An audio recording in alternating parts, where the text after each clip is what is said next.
Space ചാനലിൻ്റെ വചനവിചിന്തന വേദിയിലേക്ക് എല്ലാവർക്കും സ്വാഗതം. മിശിഹായിൽ സ്നേഹം നിറഞ്ഞവരെ, ധനഹാകാലത്തിൻ്റെ 8ാം ഞായറാഴ്ചയിലേക്ക് നാം പ്രവേശിക്കുകയാണ്. ഇന്നേ ദിവസം നമുക്ക് വിചിന്തനത്തിനായി സഭാമാതാവ് നൽകുന്ന വചനഭാഗം മർക്കോസിൻ്റെ സുവിശേഷം 1-ാം അധ്യായം 7 മുതൽ 11 വരെയുള്ള വാക്യങ്ങളാണ്. ഈ വാക്യങ്ങളിൽ നാം വായിക്കുന്നത് ഈശോ ജോർദാനിൽ യോഹന്നാനിൽ നിന്ന് മാമോദീസ സ്വീകരിക്കാനായി എത്തുന്ന ആ സംഭവമാണ്. സ്വർഗം തുറക്കപ്പെടുന്നതായും പരിശുദ്ധാത്മാവ് പ്രാവിൻ്റെ രൂപത്തിൽ കർത്താവിൻ്റെ മേൽ ഇറങ്ങി വരുന്നതായും സ്വർഗത്തിൽ നിന്ന് പിതാവിൻ്റെ സ്വരം കേൾക്കുന്നതായും ഈ ഭാഗം വർണ്ണിക്കുന്നു. 3 കാര്യങ്ങളാണ് കർത്താവിനെ സംബന്ധിച്ച് ഇവിടെ വെളിപ്പെടുന്നത്. ഒന്ന്, കർത്താവ് എന്തിന് ഈ ഭൂമിയിലേക്ക് വന്നു,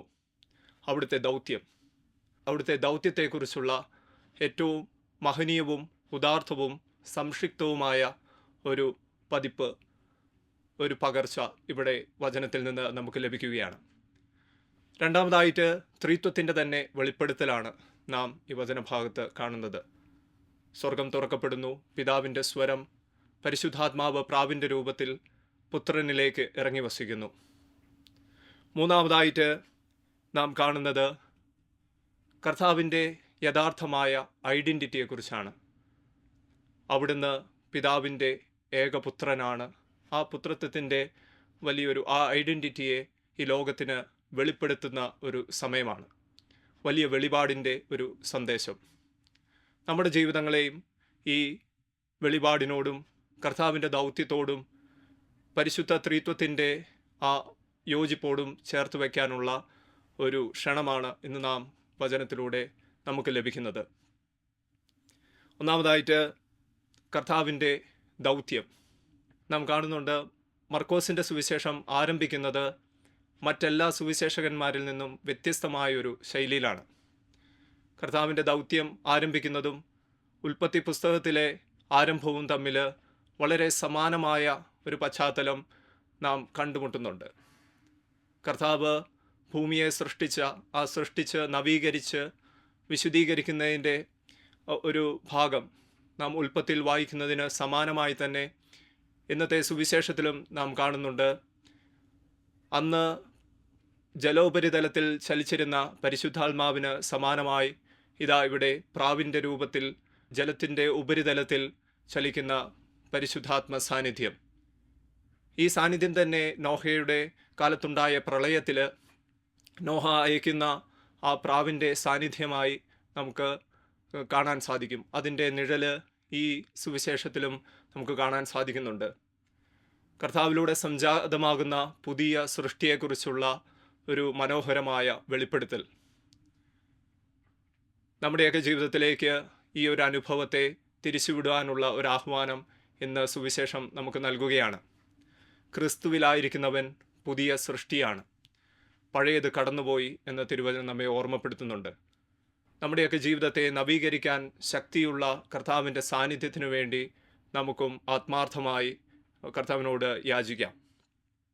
രണ്ടാമതായിട്ടുള്ളത്, കർത്താവ് എന്തിന് ഈ ഭൂമിയിൽ വന്നു എന്നതിൻ്റെ ഏറ്റവും ഉദാർത്ഥമായ ഒരു വെളിപ്പെടുത്തൽ ഇവിടെ നടക്കുന്നുണ്ട്. കർത്താവിൻ്റെ മരണത്തെയും ഉത്ഥാനത്തെയും സൂചിപ്പിക്കുന്ന വലിയൊരു വെളിപ്പെടുത്തലാണ് ഈ മാമോദീസ വേളയിലൂടെ വെളിപ്പെടുന്നത്. റോമാക്കാർക്ക് എഴുതിയ ലേഖനം 6-ാം അധ്യായത്തിൽ നാം വായിക്കുന്നുണ്ട്, അവൻ്റേതിന് സമാനമായ ഒരു മരണത്തിൽ നാം പങ്കുപറ്റിയിട്ടുണ്ടെങ്കിൽ അവൻ്റേതിന് സമാനമായ ഒരു ഉയർപ്പിലും നാം പങ്കാളികളാകും.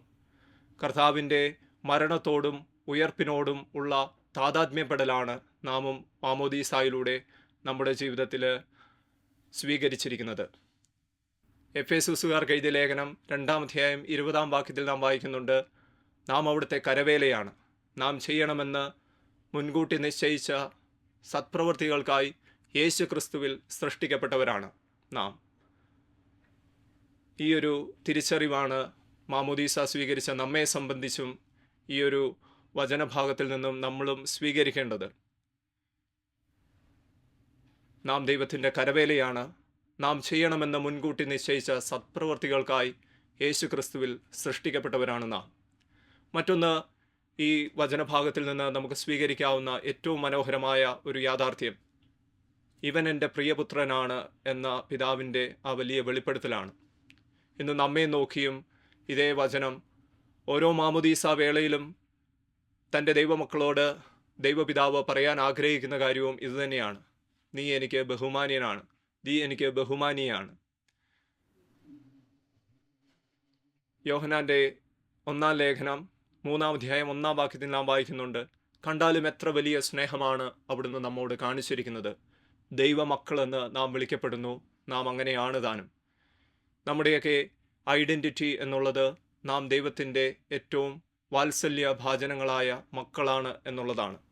ഈ യാഥാർത്ഥ്യത്തെ എപ്പോഴെങ്കിലുമൊക്കെ നമ്മൾ വിസ്മരിച്ചു പോകുന്നുണ്ടോ എന്ന് നമുക്കൊന്ന് ചിന്തിക്കാം. ഈ വചന വിചിന്തനം നമ്മൾ അവസാനിപ്പിക്കുമ്പോൾ ഈ 3 ചിന്തകളെ നമുക്ക് നമ്മുടെ മനസ്സിലേക്ക് സ്വീകരിക്കാം. നമ്മളെ പുതിയ സൃഷ്ടിയാക്കുന്ന ആ മാമോദീസായുടെ ചൈതന്യം എത്രത്തോളം നമ്മളിൽ ആന്തരികമായ നവീകരണത്തിലേക്ക് അനുദിനം നമ്മെ നയിക്കുന്നുണ്ട്. ദൈവത്തിൻ്റെ പുത്രനാണ്, പുത്രിയാണ് എന്ന ആ ഒരു സ്ഥാനം എത്രത്തോളം അഭിമാനത്തോടെ കർത്താവിൻ്റെ മുൻപിൽ ജീവിക്കാനും വ്യാപരിക്കാനും അവിടത്തേക്ക് സാക്ഷ്യം നൽകാനും നമ്മെ പ്രാപ്തരാക്കുന്നുണ്ട്. നമ്മുടെ എല്ലാ നിയോഗങ്ങളെയും നമ്മുടെ എല്ലാ പ്രാർത്ഥനകളെയും മാമോദീസായിലൂടെ നമുക്ക് ലഭിച്ച ആ കൃപാവരത്തെ ഉജ്ജ്വലിപ്പിക്കുന്നതിനായി ഉള്ള കൃപയ്ക്ക് വേണ്ടി സമർപ്പിച്ചുകൊണ്ട് നമുക്ക് പ്രാർത്ഥിക്കാം. പിതാവിൻ്റെയും പുത്രൻ്റെയും പരിശുദ്ധാത്മാവിൻ്റെയും നാമത്തിൽ ആമേൻ.